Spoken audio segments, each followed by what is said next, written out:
About to be a newly single mom, and I am in the middle of a divorce. My husband is being incredible though, like really and truly, like we're working together, everything's great. I'm about to be a newly single mom. I am in the middle of a divorce. Jennifer Sheffield said those words into her phone camera on December 10th, 2024, sitting in her car. She was 30 years old. She talked about splitting things down the middle. She talked about her daughter. She talked about how thankful she was. My husband has been incredible, she said, really and truly. 17 days later, Brandon Sheffield shot Jennifer Sheffield and then turned the gun on himself.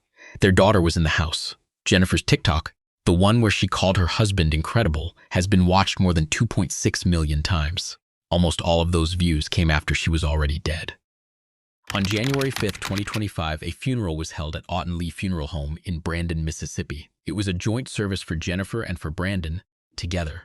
A photograph from that funeral was shared online. In it, there is no individual photo of Jennifer. She appears only inside photographs of Brandon as part of his life, in the background of his memories. Tennis legend Martina Navratilova saw that photograph and reshared it. She wrote 5 words, "There is so much wrong with this."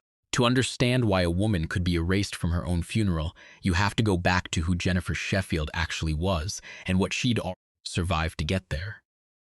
Jennifer Sheffield grew up in the kind of childhood her friends describe with real affection. Her friend Faye Lott, who had known her since they were kids, said they spent their childhoods riding horses and catching turtles in the pond. "All things country kids do," Lott said. Jennifer loved animals. She always had. Lott watched Jennifer grow up in real time and watched her become, in Lott's words, the most beautiful young woman, someone who was absolutely stunning without trying. But the detail that mattered more to the people who knew her wasn't how she looked. It was who she was. Faye Lott called her the most amazing person I ever had the pleasure to call my friend. She said Jennifer was loving, caring, silly, and devoted. She said Jennifer was one of the most selfless people she had ever known. By 2024, Jennifer was 30 years old and living in Brandon, Mississippi, with her husband and their young daughter.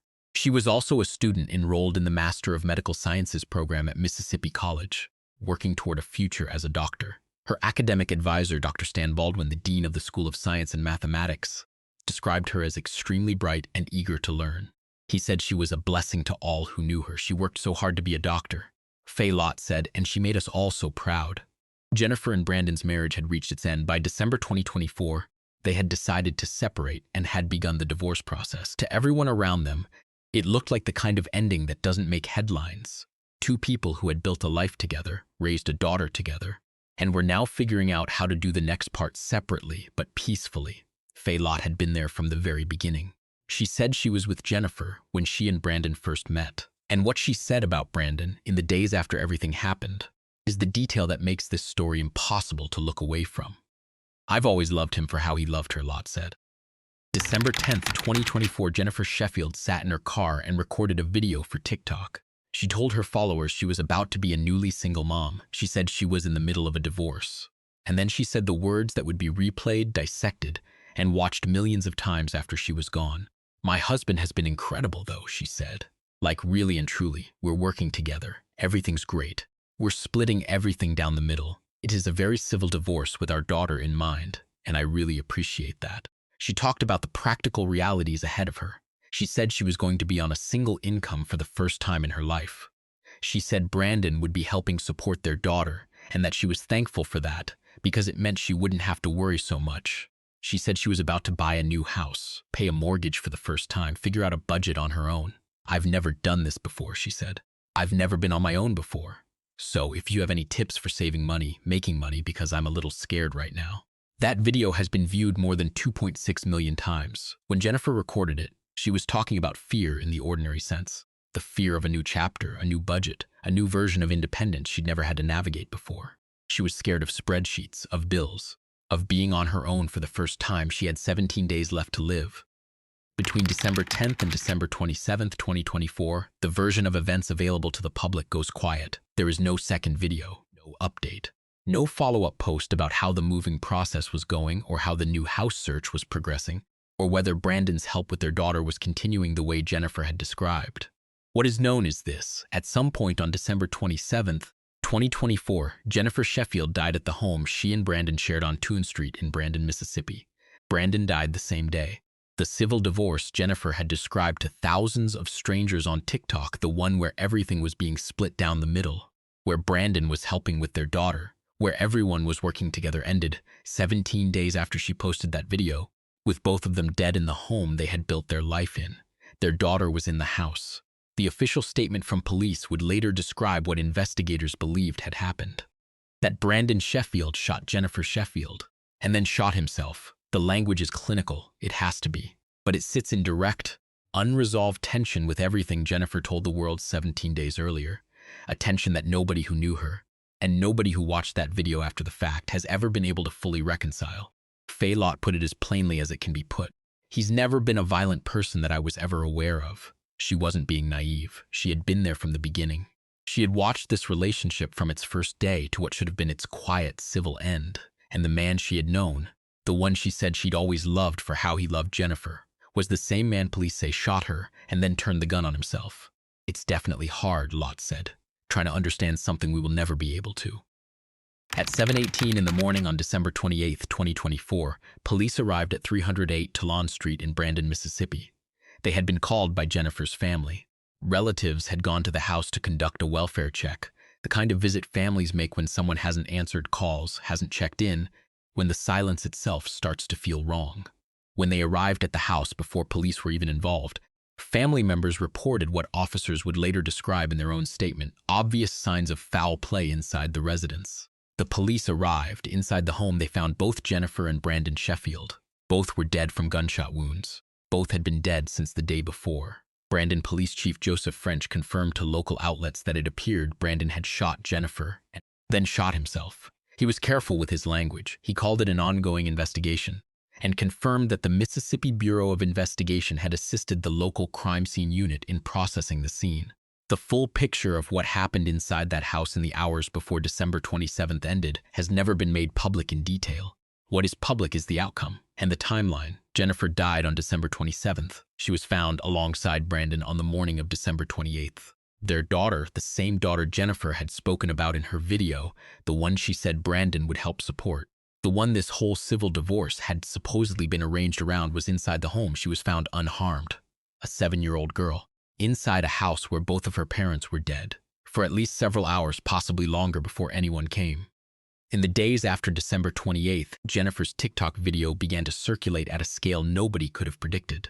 The video where she called Brandon incredible. The video where she said this was a very civil divorce with our daughter in mind. The video where she said she was scared not of him, but of budgeting alone for the first time. That video reached 2.6 million views. People who had never heard of Jennifer Sheffield, who didn't know Brandon, Mississippi existed, watched a woman describe her ex-husband as incredible and then learned in the same sitting that he had killed her 17 days later. The reaction online was not subtle. People returned to that video again and again, picking apart every word, every pause, every reassurance Jennifer gave her followers about how great everything was. The video that Jennifer had posted to ask for budgeting tips became instead something else entirely, the last recorded evidence of a woman who believed or wanted to believe or needed her followers to believe that the worst part of her future was going to be a mortgage payment. On January 5th, 2025, a joint funeral was held for Jennifer and Brandon at Ott and Lee Funeral Home in Brandon, Mississippi. A photograph from the service was shared on social media. In the image, Brandon's life was represented through a series of photographs of moments from his life on display for mourners to see. Jennifer did not have her own photo. She appeared only inside Brandon's photographs present in his memories, but without a single image dedicated to her own life, her own story. Tennis legend Martina Navratilova saw the image circulating and reshared it. Her response was 5 words. "There is so much wrong with this, I can't even." She didn't finish the sentence. She didn't need to. A woman who had spent her final public moments reassuring the world that everything was civil, that everything was fine, that her ex-husband was incredible, was laid to rest without a photograph of her own life on display. The same erasure that took her life 17 days after she described it as ending peacefully had, in some small but unmistakable way, followed her into the room where people gathered to say goodbye. Jennifer Sheffield had 2 daughters, Gracie and Kylie Sheffield. Brandon's older brother, Brian Sheffield, started a GoFundMe campaign in the days after their deaths. He wrote, "On December 27, 2024, my precious nieces lost their beautiful mother, Jennifer." The campaign set a goal of $15,000 to help support the girls going forward. The community in Brandon Mississippi, the same community where Jennifer had grown up riding horses and catching turtles, the same community where Dr.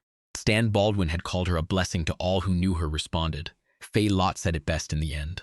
She said Jennifer had dreams of becoming a doctor. She said Jennifer's life was full of potential. She said the loss was immeasurable, not just for her daughters, but for everyone who knew her. Jennifer Sheffield was 30 years old. She had survived a childhood, built a career path toward medicine, raised 2 daughters, and was 17 days away from what she believed was the hardest part, already being over: the divorce, the move, the budget. She had asked her followers for advice because she had never been on her own before. She never got the chance to be. The video where she called her husband incredible is still online. It still has 2.6 million views. People are still watching it. Some of them are leaving comments today, more than a year later, trying to understand what Faye Lott already said couldn't be understood. Gracie and Kylie Sheffield are growing up without their mother, without their father, in a community that is still, more than a year later, trying to reconcile the woman in that video scared of a mortgage, grateful for an incredible ex-husband, talking about her daughter's future with what happened to her 17 days later. If this story affected you the way it affected us putting it together, and if you want to understand the cases like this one, the ones that don't always make national news, but deserve to be told properly, consider subscribing. We cover cases like Jennifer's every week, with the same care and the same commitment to getting the facts right. If you found this video valuable, a like helps more people see it and helps more people hear Jennifer's story.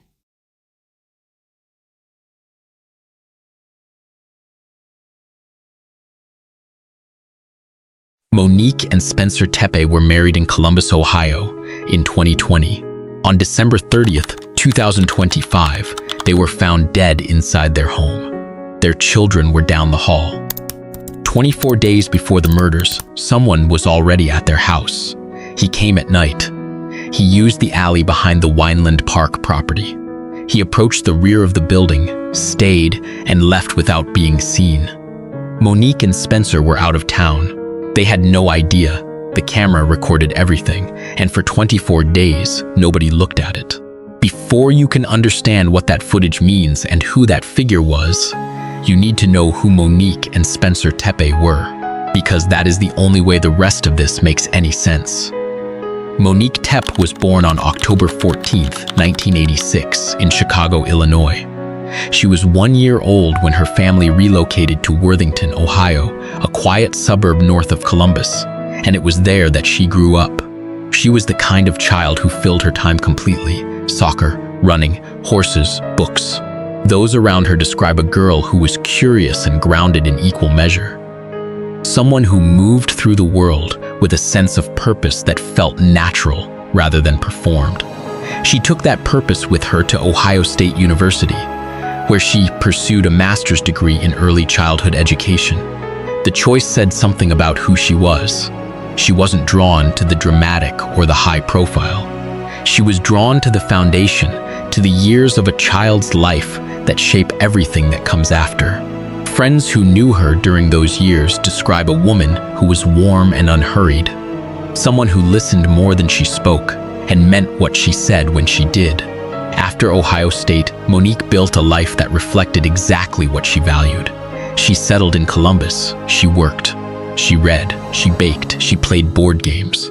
She was, by all accounts, someone who found genuine satisfaction in the ordinary rhythms of a life well lived, rather than in the pursuit of something more visible or impressive. Her friends knew her as Mo. They describe a homebody in the best possible sense, someone for whom home was not a limitation but a choice. Spencer Tepe was born on December 9, 1988, in Cincinnati, Ohio. He also found his way to Ohio State, where he completed both his undergraduate degree and his Doctor of Dental Surgery. He became a dentist and built his practice in Athens, Ohio, a college town in the southeastern part of the state, the kind of place where a person can put down roots and actually feel them take hold. Spencer was not someone who kept still. He was fluent in Spanish. He played soccer and golf competitively. He was a devoted supporter of Liverpool Football Club and the kind of fan who followed the game closely enough to have opinions worth arguing about. At parties, he played DJ. On weekends, alongside his professional work, he served as a youth mentor. His sister Madeleine Misla, a fashion designer, described him in terms that came up again and again among the people who knew him. He was always doing more, she said, always pushing the limit. His cousin Audrey Mackey, who was close to both Spencer and Monique, remembers the early days of their relationship with a clarity that speaks to how it must have looked from the outside. Monique and Spencer met online in 2018. They were both in their early 30s, both Ohio-raised. Both settled enough to know what they were looking for and open enough to find it somewhere unexpected. I remember Monique telling me, Audrey recalled, that on one of their first dates, they just talked all night and couldn't take their eyes off of each other. They married in 2020. They settled into a home in the Wineland Park neighborhood of Columbus, a house they chose together, in a neighborhood they made their own. In 2022, their daughter Amelia was born. In 2024, their son Beckham arrived. Monique stepped back from her career to be at home with the children. It was not a sacrifice in the way that word is usually meant.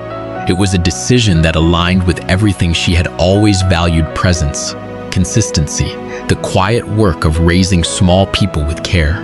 By December 2025, Monique and Spencer Tepe had been married for 5 years. Their 5th wedding anniversary had passed just 2 weeks before the end of the month.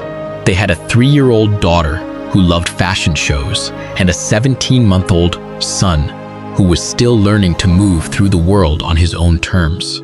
They had a home. They had each other.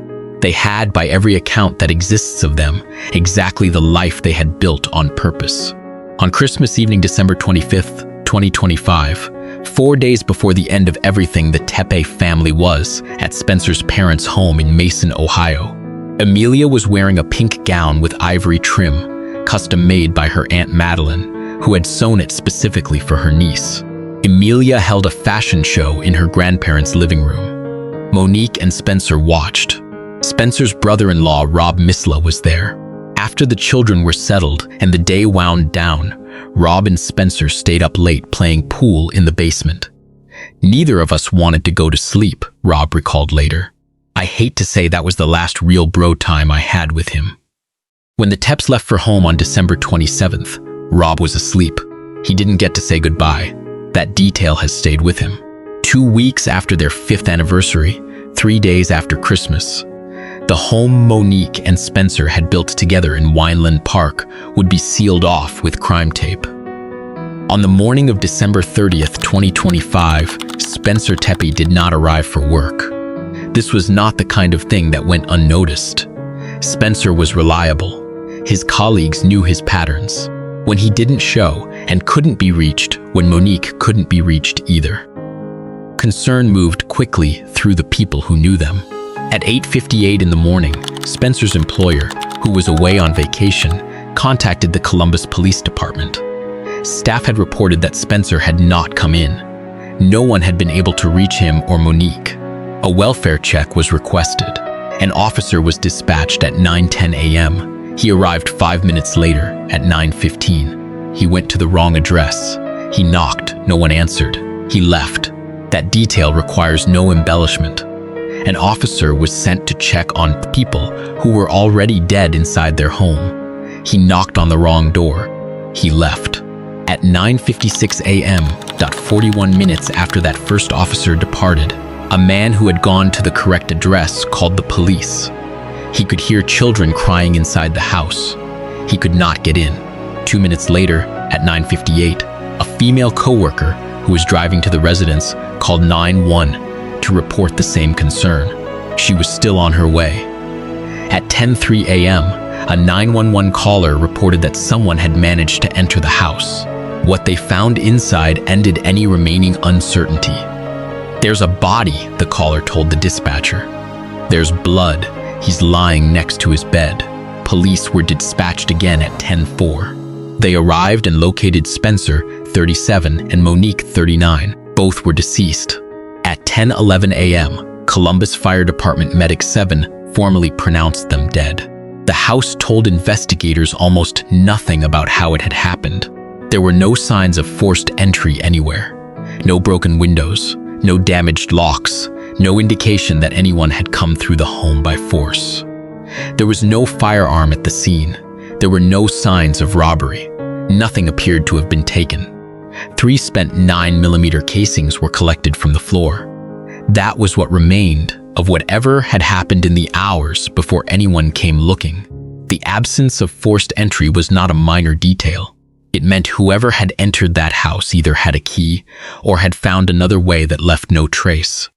It meant the front door, the back door, every point of entry had been secured from the outside after the fact, or had never been breached at all. The house had been locked.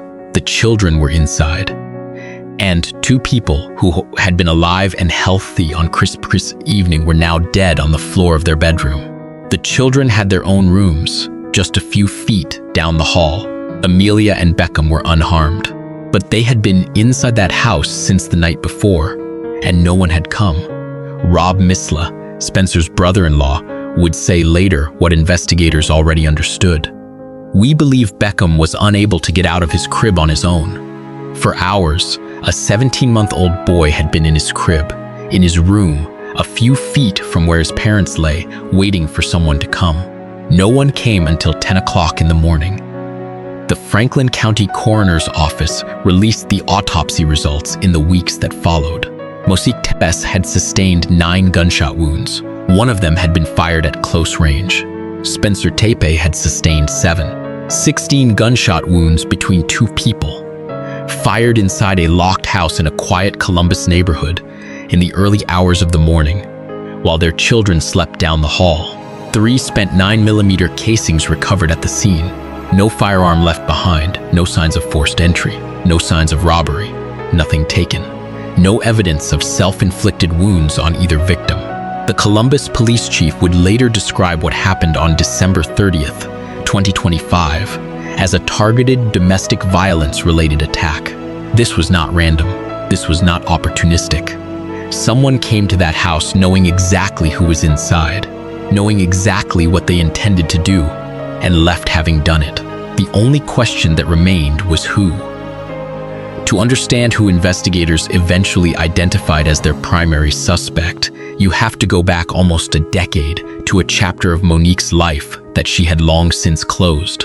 In August 2015, Monique married a man named Michael David McKee. She was 28 years old. McKee was her age, born in 1986, the same year as Monique. The marriage was brief. They separated in March of 2016, 7 months after the wedding. Monique filed for divorce in June of 2017. From the outside, the relationship appeared to be a chapter that ended and stayed. Monique moved on. She met Spencer. She built something real and lasting, and entirely different from whatever the marriage to McKee had been. Friends who knew her during and after that period describe a woman who was clear-eyed about what had happened and clear-eyed about what she wanted instead. But those same friends also recall what Monique said about the marriage itself, not dramatically, not with a great deal of detail, but consistently over the years. McKee had been controlling. He had been emotionally abusive. Monique had been afraid of him during the marriage. She had never described him as a stalker. She did not seem to carry the relationship as an ongoing threat. It was something that had happened. It was behind her, or so it appeared. What Monique's friends did not know was what no one around her knew, because there was no reason to look at what was happening inside McKee's life in the years after the divorce. McKee had become a vascular surgeon. He was, by professional credential, someone whose entire career was built on precision and life-saving, a person trusted with the most critical decisions that can be made about a human body. He was working in Las Vegas, Nevada, operating within one of the country's most competitive medical environments. In 2024, one of his patients filed a medical malpractice lawsuit against him. What happened next was not something his co-workers witnessed directly, because McKee did not tell them. Without informing anyone at his workplace, McKee left Las Vegas. he allowed his Nevada medical license to lapse. The license, the professional credential that had defined his identity and his standing, was simply permitted to expire, quietly, without explanation, while he was already gone. He moved to Illinois. He found work in Rockford, a mid-sized city about 90 miles northwest of Chicago. He started again in a place where no one knew what he had left behind. In Columbus, Ohio, Monique and Spencer Tepe were celebrating their 5th wedding anniversary. They were raising Amelia and Beckham in the house in Wineland Park. Spencer was mentoring young people on weekends. Monique was baking and reading and being present for her children in the way she had always intended. Their life was exactly what they had built it to be. McKee's life was not. And the distance between those two realities, between what he had lost and what she had made, had been growing for years, without anyone on either side knowing what that distance meant.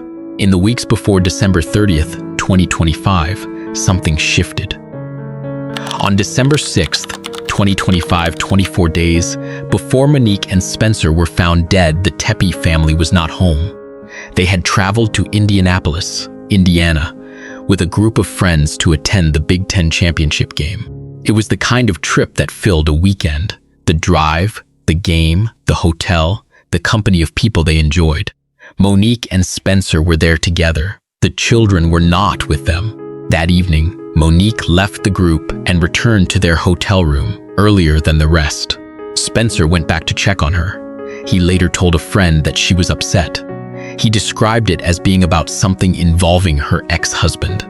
He did not elaborate further, or if he did, the details are not part of what became public record. What is known is this. On the evening of December 6th, 2025, while Monique and Spencer were in Indianapolis, surveillance cameras positioned in the alley behind their home in the Wineland Park neighborhood of Columbus captured a figure approaching the rear of the property. The figure came through the alley. He approached the house. He stayed for a period of time. Then he left. According to the affidavit later filed by investigators, that figure was Michael McKee. He was not scheduled to work that day. There is no documented explanation for why he was in Columbus, 300 miles from Rockford, Illinois, on a day when he knew or could have known that Monique and Spencer were out of town. He came to their home. He went to the back. He stayed. He left. The house was empty. No one was there to see him. No one inside the house knew it had happened. The cameras in the alley recorded what they recorded, and the recording sat there, unexamined, for weeks. When Monique returned to the hotel room that evening in Indianapolis and told Spencer she was upset about something involving her ex-husband, she was experiencing something she could not fully name or locate. She did not know that while she sat in that hotel room, McKee had already been to her house. She did not know he had walked through the alley behind her home. She did not know that he had been there and gone before she and Spencer had even left Indiana. She felt something. She said something. And then the trip continued, and they came home, and Christmas came, and Amelia wore her pink dress with the ivory trim, and Spencer and Rob played pool in the basement until neither of them wanted to stop. And 24 days after the cameras recorded McKee in the alley behind her house, Monique Tepe was shot 9 times inside it. On January 5th, 2026, 6 days after the bodies were discovered, the Columbus Police Department released surveillance footage to the public. The footage showed a hooded figure walking through the alley behind the Tepe residence. The timestamp placed him there between 2 and 5 in the morning, the window investigators had established as the estimated time of the killings. Police named the figure a person of interest and asked for the public's help in identifying him. Investigators were already further along than that public release suggested. In addition to the alley footage, detectives had identified video from elsewhere in the Wineland Park neighborhood showing a vehicle arriving near the Tepe home shortly before the estimated time of the killings and leaving shortly afterward. The vehicle did not belong to anyone connected to the household. Investigators traced it. The trace led out of Ohio entirely. The vehicle was connected to an address in Rockford, Illinois. That address was connected to a name. The name was Michael David McKee, Monique's ex-husband, the man she had divorced 8 years earlier, the vascular surgeon who had left Las Vegas without telling his co-workers, the man whose Nevada medical license had quietly lapsed while he was already somewhere else. On January 10, 2026, 11 days after Monique and Spencer were found dead, McKee was arrested in Rockford, Illinois. He was taken into custody near his workplace. The location of his arrest was a Chick-fil-A restaurant. A vascular surgeon wanted on suspicion of driving from Illinois to Ohio to kill his ex-wife and her husband was arrested at a fast food restaurant on a Tuesday morning. During the subsequent search of McKee's property, investigators recovered a firearm. The Columbus police chief stated at a January 14th briefing that the weapon was consistent with the firearm believed to have been used in the killings at the Tepe residence. On January 16th, a Franklin County grand jury returned an indictment. McKee was charged with 4 counts of aggravated murder and 1 count of aggravated burglary. He was booked into the James A. Carnes Correctional Center on January 20th. At a court hearing on January 23rd, he entered a plea of not guilty. Criminal proceedings remain ongoing. There is a video that still exists of Monique and Spencer Tepe running together. It is the footage that opens this video of the slow-motion images of 2 people in motion, together before any of this happened. It is the last record of them as they were. Emilia Tepe is 4 years old now. She was 3 when her parents died. She was wearing the pink dress with ivory trim that her Aunt Madeline had made for her from the Christmas fashion show. The last full day the family spent together, when the world she had known ended 3 days later. Madeline still has the pattern. She has said she will make another one for Emilia when she is ready.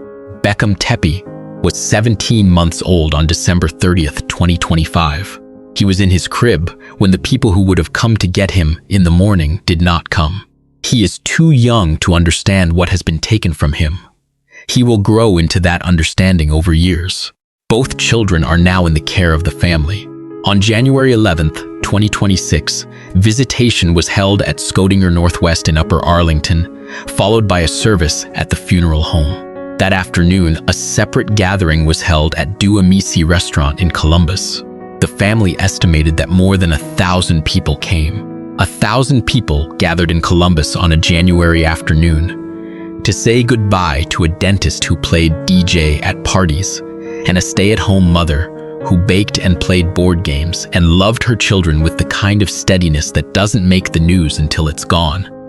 Rob, Miss Lee Spencer's brother-in-law, the man who stayed up too late playing pool on Christmas night and didn't get to say goodbye when the Tepes left for home, carries that with him now. The pool game that neither of them wanted to end. In the morning, he was asleep when they left. The goodbye that didn't happen. Spencer's cousin Audrey still remembers what Monique told her about the night they fell in love. A first date that went on until morning. 2 people who couldn't take their eyes off each other, who talked until there was nothing left to say and then kept talking anyway. Michael McKee has pleaded not guilty. The trial date has not yet been set. The case file is open. The proceedings are ongoing. Madeline Misla still has the pattern for the pink dress with the ivory trim. She made it for Emilia once. She says she will make it again. Molly Corbett and her father, Thomas Martins, will spend more time in prison. A judge in Davidson County sentenced the pair to 4 to 6 years, but they will only serve 7 months to 2 years after getting credit for the 3 years and 8 months that they have already served. Jason Corbett was 39 years old. He was Irish. He was a father of 2. He was killed inside his own bedroom in Walburg, North Carolina, in the early hours of August 2nd, 2015, beaten so severely that pieces of his skull fell away when paramedics tried to treat him. The people who killed him were his wife and his father-in-law. They admitted striking him. They said it was self-defense. A jury said it was murder. Then the courts gave them another chance. And then the courts gave them a way out. This is the story of Jason Corbett, of what was done to him, of how the system that convicted his killers eventually decided that conviction was inconvenient, and of the 2 children who have had to live inside that decision every day since. At 3:02 a.m. in the morning on August 2, 2015, Thomas Martins called 911 from 160 Panther Creek Court in Walburg, North Carolina. He told the operator his son-in-law was badly injured. He said he may have killed him. The operator, Karen Capps, had worked as an emergency dispatcher for 16 years. She instructed Thomas and Molly to perform CPR on Jason's blood-soaked body and stayed on the line for 14 minutes. What Capps noticed during that call, what she would later describe to the court, was that Thomas Martins, who claimed to have performed round after round of chest compressions on a dying man, did not sound like someone who had been doing that. He was not out of breath, he was not panting, he was not gasping. He sounded, she said, surprisingly calm. That detail sat at the center of the prosecution's case against both of them. But before any of that, you need to understand who Jason Corbett was. Because the people who killed him had spent years making sure the world would remember him differently. Jason Corbett grew up in Limerick, Ireland. He was, by every account that exists of him, someone who showed up for his work, for his friends, for his family, and most of all, for the two people who depended on him completely. He married his first wife, Margaret Fitzpatrick Maggs, to everyone who knew her, and together they had 2 children, a son Jack, a daughter Sarah, born in late 2006. In November of that year, just a few months after Sarah arrived, Maggs suffered a sudden, severe asthma attack at their home in Limerick. Jason's sister-in-law, Catherine, who was present that night, watched Maggs reach urgently for her prescribed salbutamol inhaler. Jason carried his wife to the car and drove her to University Hospital Limerick. She did not survive. Jason was left alone with a newborn daughter and a young son, in a house that was suddenly too quiet, carrying a grief that no one on the outside could fully measure. He kept going. He went to work. He came home. He raised his children. He got up every morning and did it again. In April 2008, looking for help with the children, Jason hired a 24-year-old au pair from Knoxville, Tennessee. Her name was Molly Martins. She was the daughter of Thomas Martins, a retired FBI agent who had spent 30 years in federal law enforcement, running violent crime task forces in the Bureau's offices in Knoxville and Cincinnati. Molly came to Limerick. She helped with the children. The relationship became romantic. In April 2011, the family moved to North Carolina. Jason bought a house at Panther Creek Court in Walburg, a property he paid $390,000 for, using the proceeds from the sale of his Limerick home combined with his life savings. Every dollar he had built over his working life. He gave Molly $80,000 for furnishings. He bought her a BMW SUV. When they married, he gave her father, Thomas Martins, $49,000 as a contribution toward the wedding ceremony. He gave this man freely, willingly, because he trusted him with nearly $50,000. Jason had plans beyond North Carolina. He spoke about going home, about the day he would return to Ireland, settle back into the country where he was raised, watch Jack start secondary school in Limerick, open a pizza restaurant at Spanish Point in County Clare on the west coast of Ireland. His sister Tracy Lynch later described a brother who was homesick, who spoke about returning home more frequently as the years passed. She said he had been talking about going back for over 12 months before he died. His neighbor at Panther Creek Court, David Fritsche, knew Jason the way neighbors come to know each other through the small, repeated moments of ordinary life. One Saturday, after Fritsche finished mowing his own lawn, he walked over to help Jason with his. They finished together, pulled up chairs in the driveway, and sat. Their wives joined them an hour later. They stayed until about 8 in the evening. When they parted company, Fritsche said, Jason had consumed 7 beers over the course of the afternoon and was in good humor. He did not appear drunk. Molly's parents arrived that evening as a surprise. Sharon and Thomas Martins unannounced for the weekend. That was August 1st, 2015, the last ordinary evening of Jason Corbett's life. To the outside world, Molly Martins was the woman who had stepped into the most difficult possible situation and stayed. She had come to Limerick as an au pair to a widower with 2 small children. She had become a mother to those children. She had married their father and built a life with him in North Carolina. The story from the outside was one of commitment and sacrifice. Tracy Lynch, Jason's sister, tells a different story, and she tells it with the precision of someone who spent years watching, recording, and eventually presenting her observations to a court. Molly, Lynch said, had a long and documented history of lying. She had claimed to be a former Olympic swimmer. She claimed to be a qualified Montessori teacher. She claimed to have previously fostered a child. She told Jason's family before she met them that she had been pen pals with Maggs, Jason's first wife, the woman who had died of an asthma attack in 2006. She had never met Mags. They had never corresponded. Mags had not died of cancer, as Molly claimed. She had died of an asthma attack, as her own family later had to state publicly in response to insinuations made at the 2023 sentencing hearing. Weeks before she traveled to Limerick to meet Jason in 2008, Molly had been released from a secure psychiatric unit at Emory University Hospital in Georgia. She did not disclose this to Jason until a few weeks before their wedding. The behavior toward the children was documented in an affidavit submitted by Tracy Lynch. Jack was 7 years old when Molly held his face under a running kitchen faucet as punishment for splashing her with water. She became enraged when Jack reminded her she was not his mother. A family friend described how Molly would not tell her neighbors that Jack and Sarah were not her biological children and became furious when Jack told them himself. She told the two children, both of whom would later confirm this, that their father had killed their mother. Jack and Sarah's mother died of an asthma attack. Molly told them their father killed her. In the summer of 2013, while still married to Jason, Molly consulted a lawyer about her custody rights in the event of a divorce. She consulted another lawyer in late 2014 about the same question. Jason spent $25,000 on fertility treatments for her. They were unsuccessful. In the run-up to his death, he was still trying to give her what she had said she wanted. Tom Martins, 2 months before Jason's death, told a colleague at the United States Department of Energy, where he worked after retiring from the FBI, that he hated his son-in-law. The words were specific and on the record. "That son-in-law," he said, "I hate him." A few days before he died, Jason attended a social function. Molly began fat-shaming him in front of their friends. He left early. He was self-conscious about his weight, and she had humiliated him publicly. His sister Tracy Lynch later identified that night as the moment Jason made his final decision. He was going back to Ireland without Molly. That decision, Lynch believed, was what got him killed. Judge Brian Shipwash, who presided over the guardianship hearing for Jack and Jason Sarah in the weeks after Jason's death, described Molly's behavior toward the children in terms that required no interpretation. He said she had a deranged entitlement to them. He said he was shocked that social services had placed them in her custody after Jason died. His primary concern, he said, was to return the children to Ireland as quickly as possible. August 1st ended the way it had begun ordinarily. The Fritcha families had gone home. Thomas and Sharon Martins had settled in for their surprise weekend visit. At some point in the night, the house at Panther Creek Court went dark. 3 days earlier, on July 30th, 2015, Molly had visited Kernersville Primary Care. She complained about foot pain. The nurse practitioner, Katie Wingate, prescribed her 15 milligrams of trazodone to help her sleep. Trazodone is a powerful antidepressant also used as a sedative.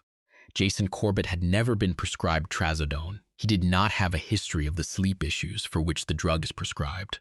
When the pathologist later conducted Jason's autopsy, he found trazodone in Jason's system at a low level, but it was there. At 3:02 in the morning on August 2nd, Thomas Martins called 911. His account, given to the operator and later to detectives, was this. He was awakened by screaming and loud noises from the master bedroom. He grabbed an aluminum baseball bat. He went to the bedroom and opened the door. He saw Jason Corbett with his hands around Molly's throat, saying, "I'm going to kill her."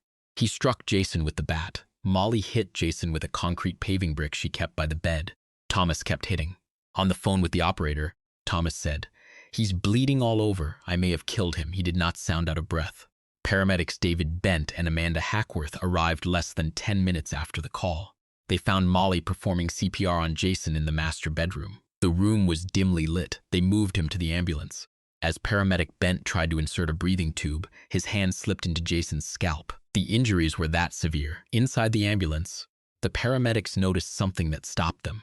Jason's body was cold, not the temperature of a man who had recently been injured. Cold. The blood on the carpet inside the bedroom, they would later note, had already congealed. No electrical signals from his heart were detected. They ceased efforts to revive him at 3:24 a.m. Paramedic Hackworth told officers at the scene that she found the body temperature alarming. She asked how long the Martinses had waited before calling 911. She was told they claimed to have called immediately. Karen Capps, the dispatcher who had stayed on that call for 14 minutes, believed the CPR was being faked. She would later tell the judge this in testimony given outside the jury's hearing. The judge ruled her opinion inadmissible. The jury would hear the recording and form their own view. Neither Thomas nor Molly had blood on their hands. Despite claiming to have performed CPR on a man whose blood covered the walls, the floor, the bed, the hallway, and the bedroom, Jason was found naked. Molly was rubbing her neck. Crime scene examiner Lieutenant Frank Young photographed her from every angle. He found no injuries. He had to repeatedly ask her to stop rubbing her neck while he took the images. The pathologist, Dr. Craig Nelson, later testified that when he pulled back Jason's scalp to perform the autopsy, pieces of his skull fell away. He estimated Jason had suffered approximately 12 blows to the head. Any 8 of them would have been sufficient to render him unconscious. 4 individually were enough to kill him. A few hours after being released from police custody, Molly spent $500 having the house at Panther Creek Court industrially cleaned of all blood traces. She attempted to have Jason cremated before his family could travel from Ireland. When the Corbett family arrived, she allowed them access to his remains only after they signed a legal agreement committing to pay the full costs of his funeral and the repatriation of his body. The blood had congealed, the body was cold, and the woman who had spent the night in that house was negotiating the terms under which dead man's family could see him. When investigators began systematically building the case, the physical evidence assembled into a picture that was difficult to explain away one piece at a time and impossible to explain away in full. Dr. Stuart James, an expert forensic scientist engaged by the prosecution, conducted blood-stain pattern analysis of the crime scene. His findings were specific. The first blows to Jason's head had been struck while he was lying in bed. Blood was found inside the quilt and saturation marks inside the mattress. This meant Jason was not standing and attacking Molly when the beating began. He was in bed. Blood spatters on the walls showed that multiple blows were delivered as he fell toward the floor.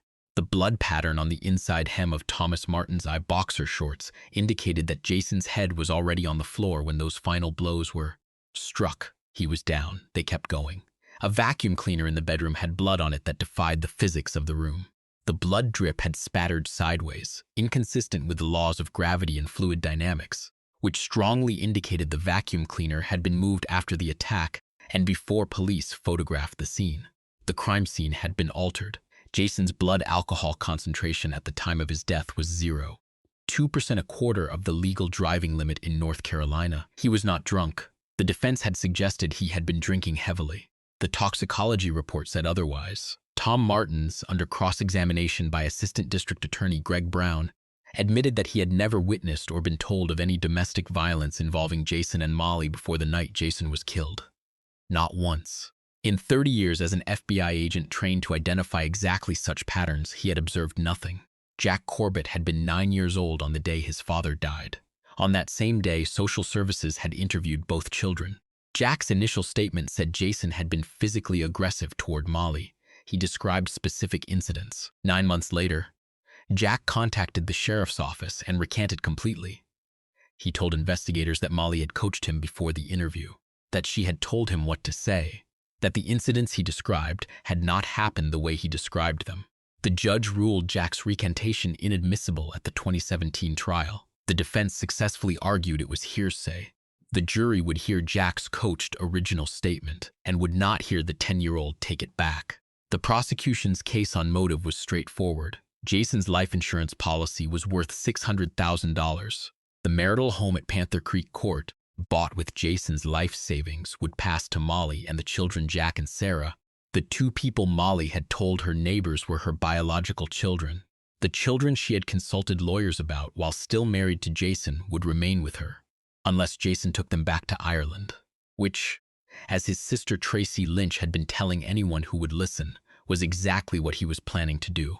But none of those numbers were the details that investigators kept coming back to.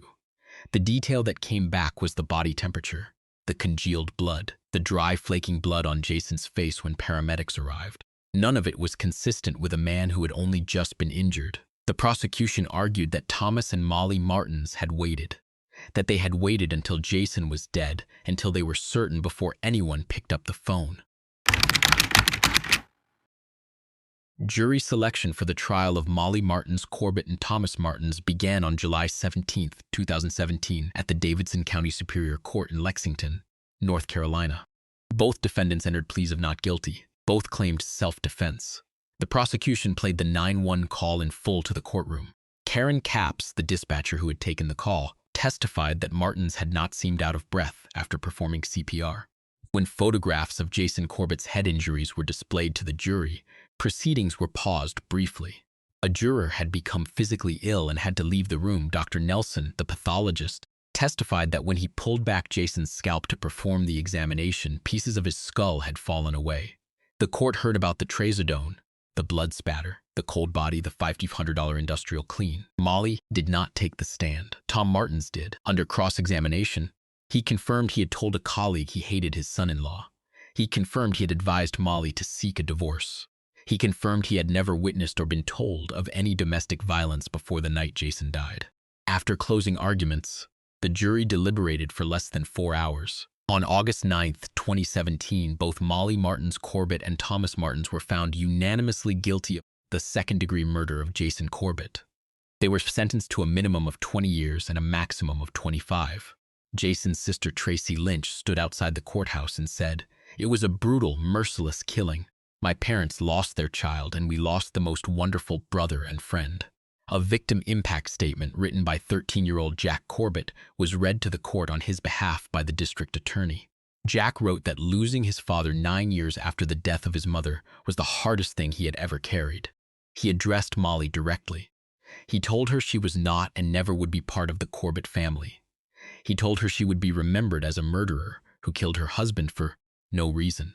As his statement was read aloud, Molly wailed. Many of the jury were reduced to tears. Justice had been done. The case was closed. Two people who had beaten a man to death in his own bedroom, who had waited before calling 911, who had industrially cleaned the scene and tried to cremate the body they were going to spend the next 2 decades in prison. That was the verdict. That was the sentence. That was the end of it. It was not the end of it. In March 2021, the North Carolina Supreme Court ruled 4-3 that Molly Martins Corbett and Thomas Martins must be granted a new trial. The mechanism by which the 2017 conviction was overturned was this: the children's original statements to social services, the coached statements that 9-year-old Jack had given on the day his father died, the statements he had subsequently recanted, and which the judge had ruled inadmissible. Those statements, the Supreme Court found, should have been available to the defense. The coached words of a child, later withdrawn by that child, who sat in a 2023 courtroom as a 19-year-old and described being manipulated and abused. Those words were the legal instrument by which 2 people convicted of second-degree murder were handed a path back out. Jack Corbett's coached testimony, which he had recanted at age 10, was the vehicle through which the conviction of his father's killers was undone. On October 30th, 2023, Molly and Thomas accepted plea bargains at the Davidson County Superior Court. Both entered pleas to voluntary manslaughter, a charge that carried a fraction of the original sentence.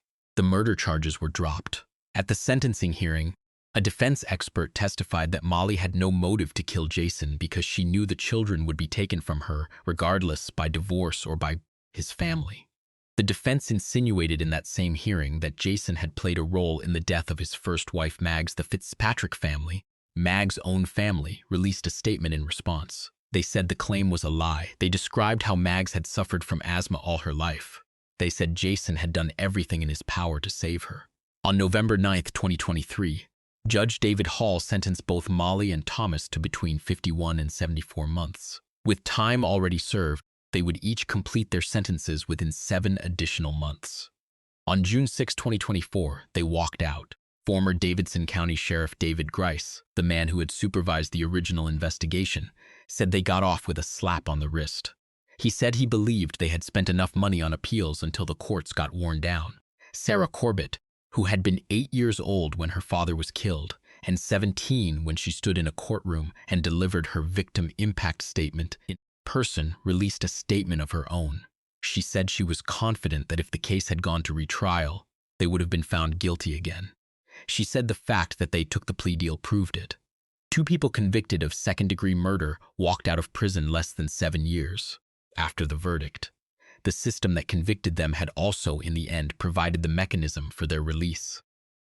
On August 26, 2015, after a funeral service at Our Lady Queen of Peace Church in Limerick, Jason Corbett was laid to rest at Castle Mungret Cemetery. He was buried beside Mags, the 2 of them together in the city where their story had started and where it was always supposed to end. He had written a will in 2007 naming his sister Tracy Lynch and her husband as legal guardians of his children in the event of his death. He had written it before Molly arrived. He never changed it after he married her. The will he had written as a young widower, thinking about his children's future in the worst possible terms, was the document that brought Jack and Sarah home. Judge Shipwash ordered the children released into Tracy's custody on August 20th, 2015. He described Molly's claim to them as a deranged entitlement. He said his primary concern was to get them back to Ireland as soon as possible. Tracy flew them home on a commercial flight. 18 days after their father was killed, Jack and Sarah Corbett landed in Limerick. In November 2023, they stood in a Davidson County courtroom as adults. Jack was 19, Sarah was 17.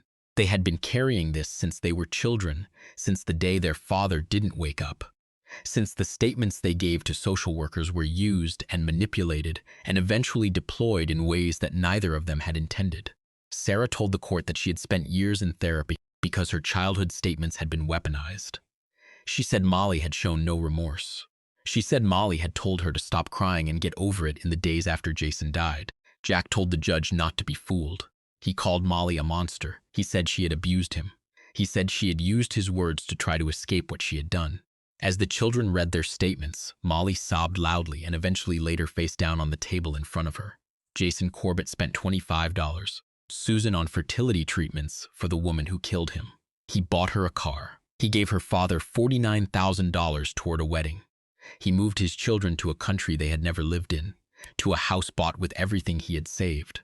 And he built a life there because he believed in it. He trusted the people who killed him, completely, and without reservation. Jack and Sarah Corbett live in Ireland. They have carried their father's name and his story for nearly a decade. They have not stopped.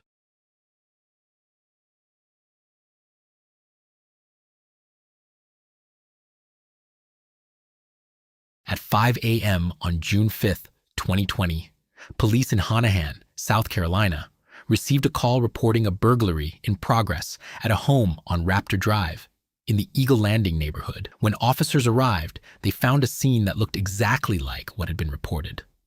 A man with gunshot wounds. His wife died. Their dog, dead. A story already forming home invaders. A family attacked in their sleep. A husband who had survived. Matthew Speck told police he was a victim. It took detectives 5 hours of questioning and a careful look at the evidence in that house to understand that the only person who had been inside that home with a gun that morning was Matthew Speck himself. In the weeks before the murders, Matthew Speck sat down at a computer and began researching something specific. Not generally. Not in passing. He searched in sequence for information about homicidal strangulation, choking death, and cyanide poisoning. 3 different methods. 3 different ways a person could die without it necessarily looking like what it was. None of those methods were what he ultimately used, but the searches themselves reveal how long this had been building and how methodically it would become one of the most damning pieces of evidence prosecutors presented to a jury 5 years later. Before any of that, you need to understand who Caitlin Conrad Speck was and what the life Matthew Speck was planning to leave behind actually looked like.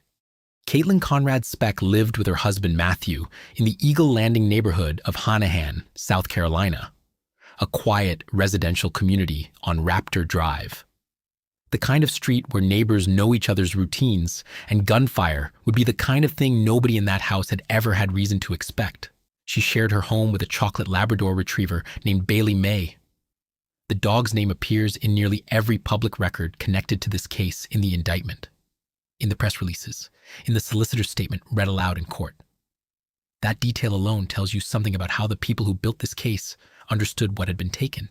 Bailey May was not a footnote.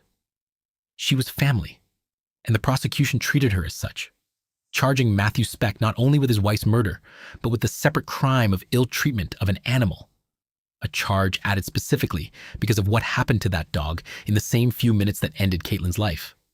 What is publicly known about Caitlin herself is limited. She did not leave behind a public social media presence the way some victims in cases like this do. No viral video, no public statement about her marriage. What is known comes instead from the people around her marriage and from the structure of the life she had built inside that house on Raptor Drive. She was a wife, She trusted the man she had married enough to share a bed with him, a home with him, a dog with him. What investigators and prosecutors would later piece together is that Caitlin's marriage had, for some time, existed alongside a second relationship her husband was keeping from her entirely. Matthew Speck had a girlfriend. He had told that girlfriend specific things about his future, that he intended to divorce Caitlin, that the two of them would move away together once that divorce was finalized, that a new life was coming. When Caitlin Conrad Speck went to sleep on June 4th, she believed she was safe. She had no way of knowing that the man beside her had spent weeks researching her death. She didn't know about the secret girlfriend, or the new life he was planning, a future that required her silence, not her signature on divorce papers. The morning of June 5th. Matthew Speck's plan, as he had constructed it, unfolded in a precise sequence. First, the gun, aimed at his sleeping wife. Then Bailey May, the family's Labrador, was killed in the same room. Then Speck turned the weapon on himself, firing into his own arm. Then his torso, calculated wounds meant to look like the marks of a survivor, rather than the marks of the only person responsible. Then came the call, logged with Hanahan police as a reported burglary in progress. Not a domestic homicide, a home invasion, a family attacked by outsiders. A husband who would be treated in the earliest hours of the investigation not as a suspect, but as a victim. Someone who had survived an attack that had taken everyone he loved. Detectives arrived at the house on Raptor Drive and began working the scene exactly as the call had described it, as the aftermath of a break-in. They photographed the rooms.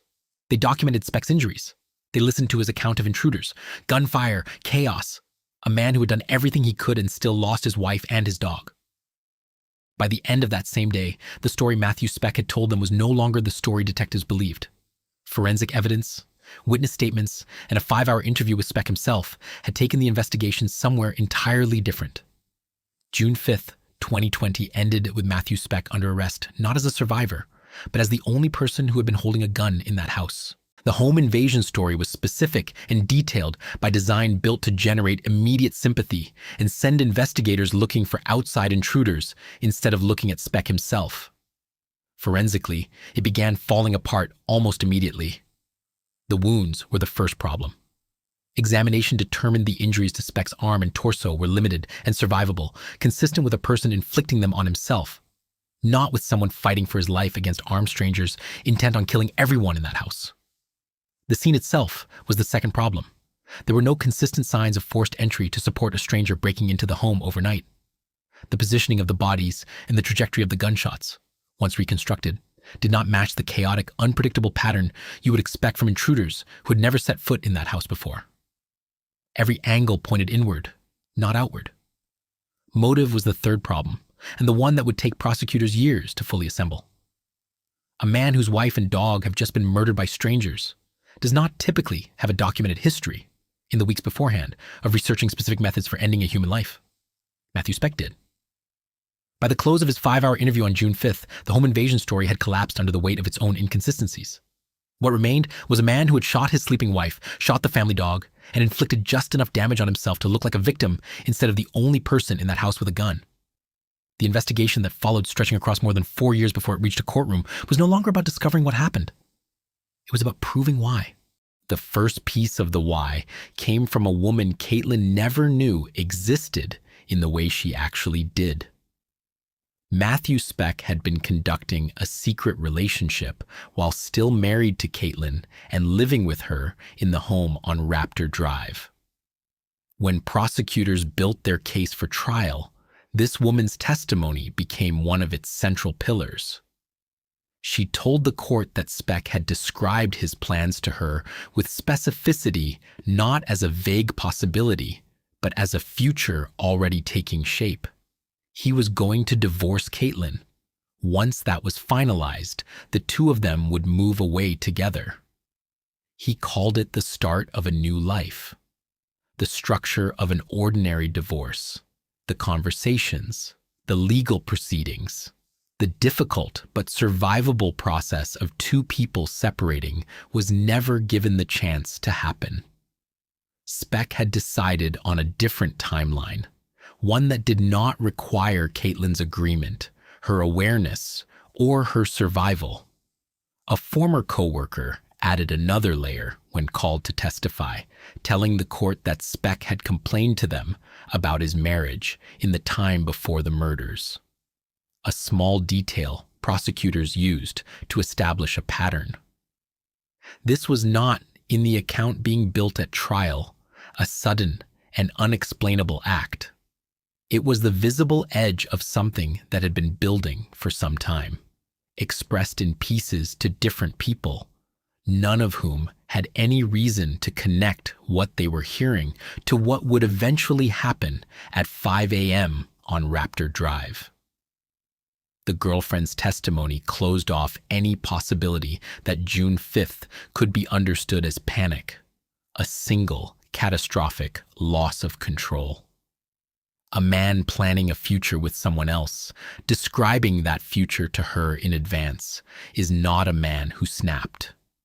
He is a man with a plan and an ending already decided.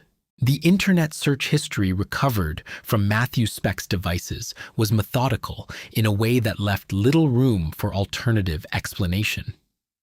In the weeks beforehand, Speck searched specifically for information about homicidal strangulation.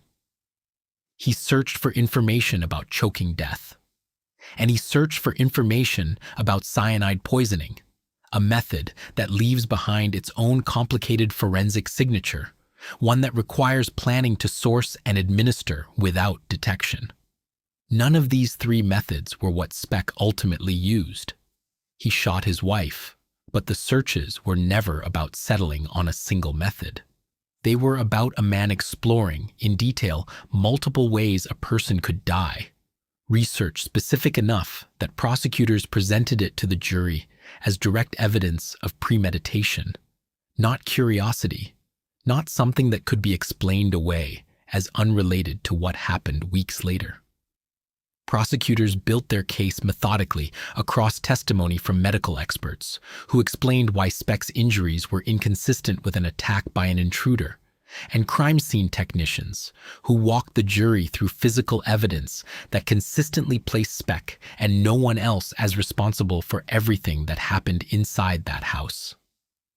Combined with the girlfriend's account of the divorce and the new life Speck had described to her, and the co-worker's testimony about his complaints regarding his marriage, the prosecution's case described a sequence. A man unhappy in his marriage, a relationship conducted outside of it, a researched and considered set of methods for ending his wife's life, and a final plan built around making it all look like something that had happened to him, rather than something he had done. Assistant Solicitor F. Alexander Myers would later describe what Speck had done in 5 words that captured the entire arc of the case: brazen betrayal and premeditation. The trial of Matthew Garrett Speck took place in Berkeley County, South Carolina, more than 4 years after the murders, and lasted 5 days. Jurors heard from medical experts, from crime scene technicians, from a former co-worker who described Speck's complaints about his marriage, and from Speck's girlfriend who told the court about the divorce he had promised her, and the new life he said they would build once Caitlin was out of the picture. They heard about the searches, strangulation, choking death, cyanide poisoning, conducted in the weeks before a gun, not a search engine, ended Caitlin Conrad Speck's life. On November 22, 2024, a Berkeley County jury convicted Matthew Garrett Speck on 3 charges: murder, ill treatment of an animal, and possession of a weapon during the commission of a violent crime. At sentencing, Circuit Court Judge Deidre Jefferson handed down life in prison without the possibility of parole on the murder charge, and 5 years each on the animal and weapons charges, running concurrently. Assistant Solicitor F. Alexander Myers addressed the court directly. Speck, he said, had earned his sentence after his brazen betrayal and premeditation. The story Matthew Speck told police on the morning of the murders of a husband, attacked by strangers.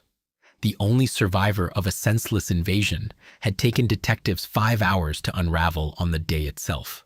It took a jury 5 days, more than 4 years later, to formally and permanently reject it for good. Caitlin Speck shared a home on Raptor Drive with a chocolate Labrador retriever named Bailey May, a dog whose death the state of South Carolina took seriously enough to prosecute as its own distinct crime, separate from the murder charge, because what happened to that animal mattered, and was treated as though it mattered by the people who built this case. She did not know about the girlfriend. She did not know about the divorce that was never actually going to happen through any normal legal process. She did not know that her husband had already started describing a future to someone else, one where her own life simply wasn't part of the picture anymore. The case took more than 4 years to reach trial. For 4 years, the question of what really happened in that house on Raptor Drive sat unresolved in the public record. Even as detectives and prosecutors built, piece by piece, the case that would eventually dismantle the story Speck told in the first hours after the murders. In November 2024, a jury heard that case in full across 5 days and returned a verdict confirming everything the original investigation had found within hours. There had been no home invasion. There had been no intruders. There had been a husband, a gun, a sleeping wife, a family dog, and a story constructed afterward to make it all look like something that had happened to him rather than something he had done. Matthew Speck will spend the rest of his life in prison. Caitlin Speck and Bailey May did not get the chance to grow old in the quiet neighborhood of Eagle Landing, where gunfire at 5 a.m. had never been something anyone there had reason to expect.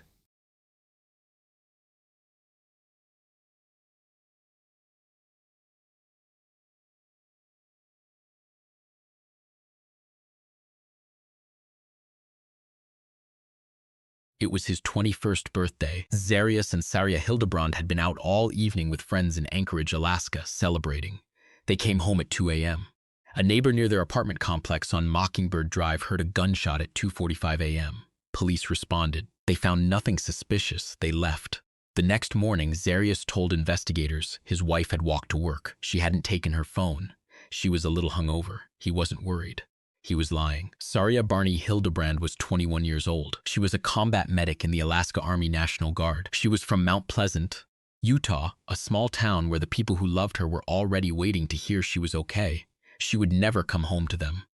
And the man who had celebrated his birthday beside her, less than 3 hours before she died, would spend the next 4 days posting missing person, flyers on Facebook, searching the streets with her mother, and telling anyone who asked that he had no idea where she was. Her body was less than a mile from their apartment. When detectives first entered the Hildebrands' apartment on Mockingbird Drive, something stopped them before they reached the bedroom. The only bed in the apartment had no sheets on it, just a mattress pad. On the kitchen table, still in its sealed plastic packaging, was a brand new set of bed sheets. Zarius told investigators his wife had bought them a week earlier and hadn't got around to putting them on. When detectives lifted the mattress, what they found underneath it was not consistent with that explanation. The mattress was saturated and soaked through with human blood, so much blood that it had seeped through the mattress itself, through the pad underneath, and into the wood of the bed frame below. To understand how a young newlywed ended up beneath that frame, investigators had to look at who Saria actually was. Saria grew up in Mount Pleasant, Utah, a town of fewer than 4,000 people. The kind of place where people know each other across generations, and where a family's grief becomes a community's grief. She attended Hillcrest High School in Midvale before moving to Alaska, moving there specifically to be close to her husband Zarius, who had been assigned to Joint Base Elmendorf-Richardson outside Anchorage. Her friend Kylie Clark back in Utah had known her for years.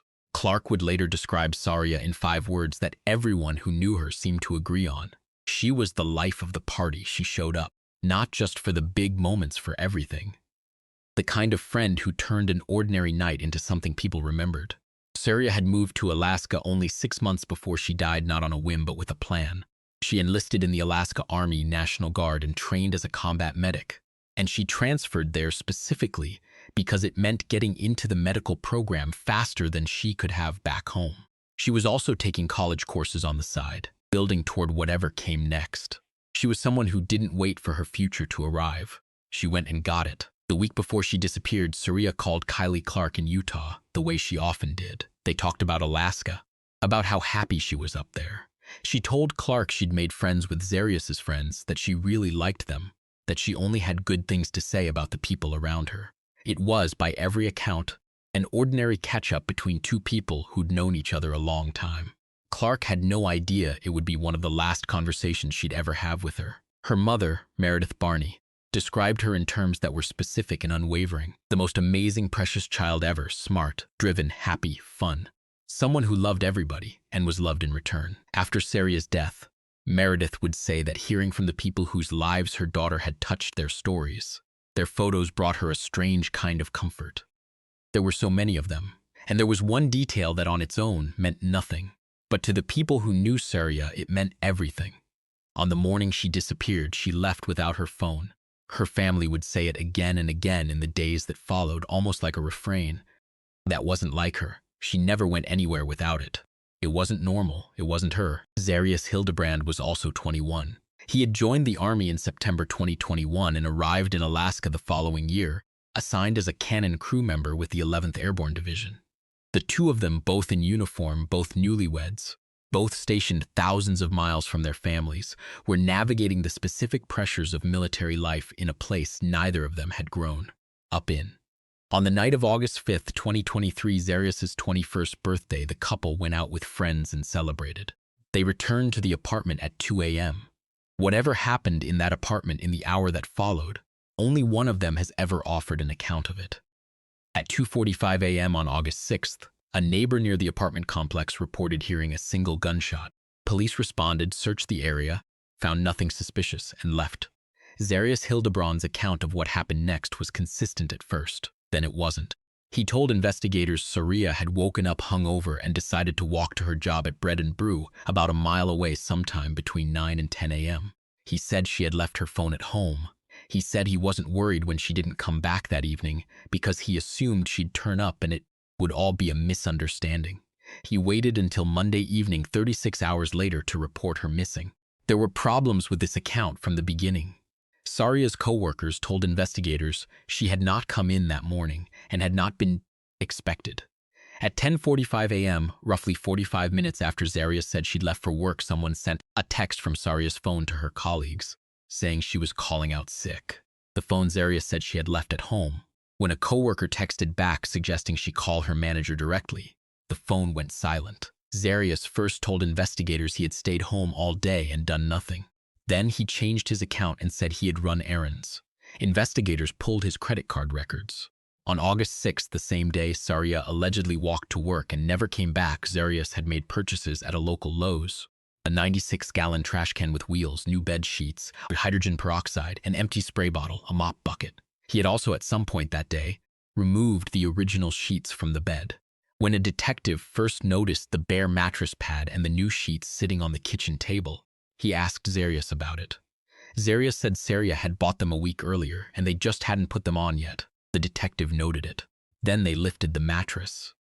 The forensics of this case are chilling, but what follows next is what truly defies comprehension. Saria posted a missing person flyer on his Facebook page. He wrote in capital letters, "Updated information on my missing wife. Please share and repost." He included her photograph, her description, and her last known location. He asked people to help find her. When he called Saria's mother, Meredith Barney, in Utah, to tell her Saria was missing, Meredith flew to Alaska the next day. Saria met her, and they searched together. They walked the streets near the apartment. They checked the dog park Saria had loved. For hours, Saria Hildabrand walked beside his mother-in-law, searching for his wife, asking strangers if they had seen her. He knew exactly where she was. Meredith Barney told reporters afterward, "He walked around for hours with me searching for my daughter, knowing that she was dead. He lied to me multiple times and tried to play it off like he was a concerned husband. In the days after Saria went missing, 60 to 70 volunteers joined the search on a single day. Friends, neighbors, people who had seen the flyer circulating online. A community mobilized to find a woman whose own husband already knew she would not be found alive. 2 pistols were sitting on the kitchen table when detectives first visited the apartment. When investigators noted this, Zaris told them he only owned one. There were 2 in front of him. 4 days into the search, on Thursday, August 10th, an Anchorage police officer flew a department drone over the area near the apartment complex. The drone's camera identified something along a trail to the north. Officers responded to the location. Beneath a pillow, inside a storm drain, they found Saria Hildabrand's body. She was just 21 years old, a young combat medic whose life was cut short in an instant. With a gunshot wound to the left side of her head, she had been there for 4 days. 4 days during which her husband posted on Facebook asking people to share her photo. 4 days during which her mother flew to Alaska and walked beside him searching. 4 days during which 60 to 70 volunteers covered the trails and parks of that neighborhood. The drone found her in under 4 hours of flight time. When investigators returned to the apartment with a warrant and conducted a full forensic examination, what they found built a picture the prosecution would later describe as systematic and deliberate. The mattress lifted from the bed frame was saturated with human blood so much that it had soaked through the pad beneath it and into the wood of the frame itself. The new sheets sitting in their packaging on the kitchen table were not an oversight. They were a replacement that hadn't yet been put in place. Investigators used a chemical reagent that makes cleaned-up blood visible again under examination. What it revealed in the bathroom was latent blood across the bathtub and parts of the floor. The cleaning had not been completed. It had happened but not finished. The phone records placed the text to Saria's co-workers at 10:45 a.m. sent from a phone Zaris said was at the apartment. While he claimed Saria was already at work, someone had sent that text. It came from her number. Zaris denied sending it. The credit card timeline was specific. On the same Sunday, Zaris first said he stayed home and did nothing, then later said he ran errands. The Lowe's purchases were time-stamped. Hydrogen peroxide, the 96-gallon wheeled trash can, new bed sheets, a spray bottle, a mop bucket. He told investigators he didn't go looking for Saria until that evening when he went to pick her up from work and found she hadn't been in. But the cleaning supplies were purchased before he claims to have known anything was wrong. The 2 pistols on the kitchen table, combined with his immediate claim that he only owned one, was noted by investigators as the kind of reflexive denial that happens when something has already been handled and needs to be minimized before anyone looks too closely. The full discovery file submitted to the court autopsy report, police records, forensic lab results, phone data, and the complete timeline of Zaris's purchases and movements across that 36-hour window runs to roughly 200 pages. Every page maps onto the same conclusion. Between the gunshot at 2:45 a.m. and the missing persons report filed 36 hours later, Saria Hildabrand's body was moved from the apartment where she died to a storm drain less than a mile away and concealed beneath a pillow. Saria Hildabrand was arrested on August 11, 2023, the day after the drone found Saria's body. He was charged with first-degree murder, second-degree murder, and 2 counts of tampering with physical evidence. Bail was set at $500,000. He was 21 years old. He had been a soldier in the United States Army for less than 2 years. Meredith Barney spoke outside the courthouse on the day of his arraignment.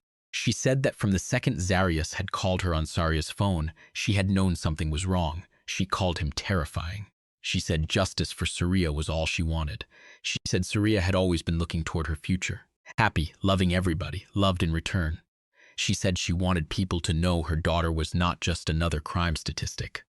Saria Hildabrand is now 24 years old. He has pleaded not guilty to all charges. And right now in Anchorage, his trial is happening. Jury selection began this month, June 2026, at the Nesbitt Courthouse, nearly 3 years after his arrest.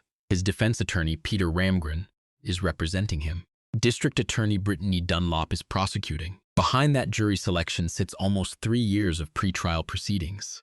A 200-page discovery file containing every piece of forensic evidence, every phone record, every receipt, the full autopsy, and the complete timeline investigators built piece by piece. The charges carry a maximum penalty of 99 years per murder count, 2 murder counts, 2 tampering charges. He has maintained his not guilty plea since the day he was arrested. No defense theory has been made public. What the prosecution has is a timeline that does not need embellishment: a gunshot at 2:45 a.m., a text sent from a dead woman's phone at 10:45 a.m., cleaning supplies purchased that same morning, a mattress soaked through with blood, a body in a storm drain found 4 days later, less than a mile from home. Meredith Barney has attended every single hearing since August 2023. She has flown from Utah to Anchorage each time. She has said again and again that she is there to represent her daughter, to make sure no one in that courtroom forgets Saria was a person, not a case file. She does not want her daughter to be forgotten, just another name on a docket in a state 2,000 miles from home. She has been in that courtroom every time. As the trial unfolds this month, she will be there for whatever comes next. Saria Barney Hildabrand was brought home to Utah on August 18, 2023. Her family said her remains were met by an Army honor guard.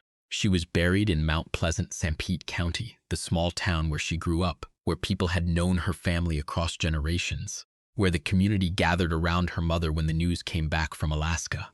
Her funeral was held on August 25, 2023. She was 21 years old.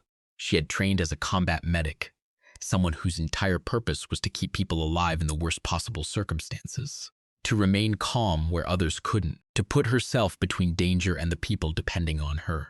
She had moved across the country to be with her husband. She had been working at a sandwich shop a mile from her apartment, building a life in a state far from her family, doing what young people in the military do, adapting, enduring, making a home somewhere new. Meredith Barney said it simply. She was smart and ready to move forward, looking toward her future. She said Saria had always been happy, that she loved everybody, that everyone loved her. On the night of August 5th, Saria celebrated her husband's 21st birthday. She came home at 2 a.m. Within the hour, something happened in that apartment that left a mattress soaked through with blood and sent her husband to a hardware store before the sun was fully up. In Mount Pleasant, Utah, the people who raised Saria Barney are watching a courtroom in Anchorage right now. Meredith Barney has not missed a hearing. She has said she is there every single time so the judge, the prosecutors, and the defense all know one thing. The trial is unfolding in Anchorage as this video is being watched, and a verdict has not yet been reached. But back in Mount Pleasant, Utah, the people who raised Saria Barney are watching that courtroom. Her mother, Meredith, hasn't missed a single day. She is there to make sure the judge, the prosecutors, and the defense all know one thing: she is not going anywhere. And her daughter will never be forgotten.